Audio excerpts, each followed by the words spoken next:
کے حقوق کے حوالے سے جو اس وقت تحریک چل رہی ہے اور جس انداز سے لوگ موبلائز ہو رہے ہیں، ایک پوری سیاسی قوت کراچی کے حقوق چھیننے کے خلاف پیپلز پارٹی کے خلاف اپنی تحریکیں چلا رہی ہے، اور یقیناً یہ وہ منظر ہے جو اس سے پہلے کئی سالوں تک دیکھنے میں نہیں آیا، ورنہ کراچی کے ساتھ زیادتی کو تو اب 13-14 سال ہو چکے ہیں۔ اس پوری صورتحال میں مرکزی کردار ادا کیا ہے یقیناً جماعت اسلامی نے، جس نے احتجاجی تحریک کا آغاز کیا، جس کا دھرنا آج 4 ہفتے مکمل کر چکا ہے، 28واں روز ہے، اور یقیناً یہ جماعت اسلامی کی جانب سے جو پریشر ڈیولپ ہوا ہے اسی کے نتیجے میں ہم نے دیکھا کہ MQM اور پاکستان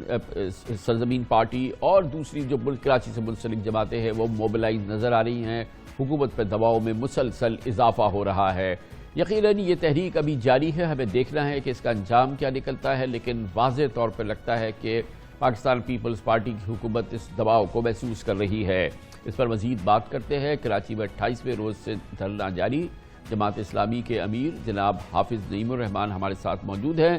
اس وقت جماعت اسلامی کا دھرنا سندھ اسمبلی میں جاری ہے۔ بہت بہت شکریہ حافظ صاحب، آپ نے ہمیں جوائن کیا ہے۔ کم از کم اس حد تک تو کامیابی آپ کے دھرنے کو ملی کہ شہر کی دوسری سیاسی جماعتیں موبلائز ہو گئی ہیں، اور کل واقعی اس حوالے سے ایک بڑا ہم نے پولیس کا تشدد وغیرہ بھی دیکھا۔ ایک سفر جو ہے وہ یقیناً ایک اگلی فیز میں داخل ہو چکا ہے۔ جی خان صاحب، آپ دیکھ ہی رہے ہیں، آپ نے پہلے بھی کور کیا تھا، میں آپ کا شکریہ بھی ادا کرتا ہوں۔ مسلسل جد و جہد ہے ہمارے کارکنوں کی اور اس دھرنے کے شرکاء کی، اور بہت تیزی سے اس میں اضافہ بھی ہو رہا ہے۔ جب ہم یہاں دھرنے میں بیٹھے ہوئے ہیں تو سینکڑوں کارنر میٹنگیں اس وقت شہر میں ہو رہی ہیں، اور کل ہمیں ظاہر ہے کہ ایک بہت بڑا احتجاج کرنا ہے۔ اور آپ نے دیکھا کہ اسی دوران میں ہسٹری کا سب سے بڑا جو ہے وہ ہم نے خواتین کا دھرنا کیا، اور شارع فیصل آپ نے دیکھا تھا کہ کتنے بڑے پیمانے پہ لوگ اس میں آئے، پھر جلسہ عام کیا، ایک ہفتے کے اندر 3 میگا ایونٹس کیے، اور اس کے نتیجے میں ایک مومنٹم بنا۔ اور ہمارے اس دھرنے کی کامیابی یہ ہے کہ اب بچے کی زبان پر یہ نعرہ ہے کہ حق دو کراچی کو، اور کالا قانون نامنظور، اور تیز ہو جد و جہد تیز ہو۔ تو یہ ایک ایسی زبردست قسم کی چیز جو ہے وہ ڈیولپ ہوئی ہے جو آج سے پہلے کبھی نہیں ہو سکی تھی۔ تو میں اس دھرنے کے شرکاء کو کریڈٹ دیتا ہوں۔ یہ فرمائیے گا کہ کل آپ نے فیصلہ کیا ہے کہ کراچی کے متعدد مقامات پہ دھرنا دیا جائے گا، ٹریفک کو روکا جائے گا، یہ اس وقت ہو رہا ہے۔ اچھا یہ بتائیے کہ اگر اس میں ظاہر ہے کہ شہری متاثر ہوتے ہیں، حکومت تو متاثر ہوتی نہیں ہے، عوام بری طرح سے متاثر ہوتی ہے، اور کل ورکنگ ڈے بھی ہے، یہ تمام جیسے آپ کے سامنے معاملات ہے، تو کیا اس سے کیا حاصل کیا ہوتا ہے؟ ذرا مجھے سمجھائیے کیا لاجک کیا ہے اس بات کی؟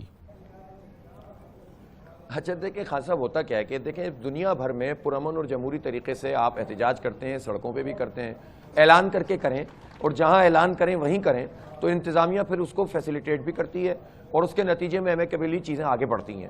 اب اگر یہ ہو کہ میں رائٹ کا انڈیکیٹر دے کر لیفٹ پہ مڑ جاؤں کسی ایک فون پر، تو ظاہر سی بات ہے کہ وہ تو پھر سارے حالات آگے پیچھے ہو جاتے ہیں، اور پھر ہم پولیٹیکل پوائنٹ اسکورنگ تو کر سکتے ہیں، آپ مقاصد حاصل نہیں کر سکتے۔ ابھی 3 دن پہلے پیپلز پارٹی جو خود حکومت میں ہے، اس نے جو ہے وہ پوری شاہراہ کے اوپر جو ہے وہ احتجاج کیا، سب کچھ بند ہو گیا تھا۔ لیکن دیکھیے ہم جن جگہوں پر بیٹھیں گے اناؤنس کر کے بیٹھ رہے ہیں، اور یہ انتظامیہ کا کام ہے کہ وہ متبادل روٹ سے، ہم نے کہا ہے ایمبولینس چلے گی، ہم نے کہا ہے کہ میڈیا کو ہم رستہ دیں گے، ہم نے کہا ہے کہ کسی کو پتھر نہیں پھینکیں گے آپ، کسی کے اوپر کوئی، اور انشاءاللہ یہ جماعت اسلامی کے کارکنان اس دھرنے کے شرکاء انشاءاللہ اس کو فالو کریں گے۔ اب یہ سب کچھ انتظامیہ پر ہے کہ وہ اس کو متبادل طریقے سے ارینج کرے۔ تو پولیٹیکل پروسیس اور جمہوری عمل میں ان سب چیزوں کی ایک اہمیت ہوتی ہے۔ ہم اپنی ذات کے لیے نہیں مانگ رہے، میں اپنے لیے اور اپنی پارٹی کے لیے نہیں مانگ رہا، ہم کیوں کرنے پہ مجبور ہو رہے ہیں؟ ہم تو یہاں 28 دن سے یہاں بھی بیٹھے ہوئے نا، اس لیے کہ پیپلز پارٹی نہیں سن رہی، اس کو اس قانون کو واپس لینا چاہیے، شہر کو بااختیار بنانا چاہیے۔ یہ عباسی شہید، یہ KIHD،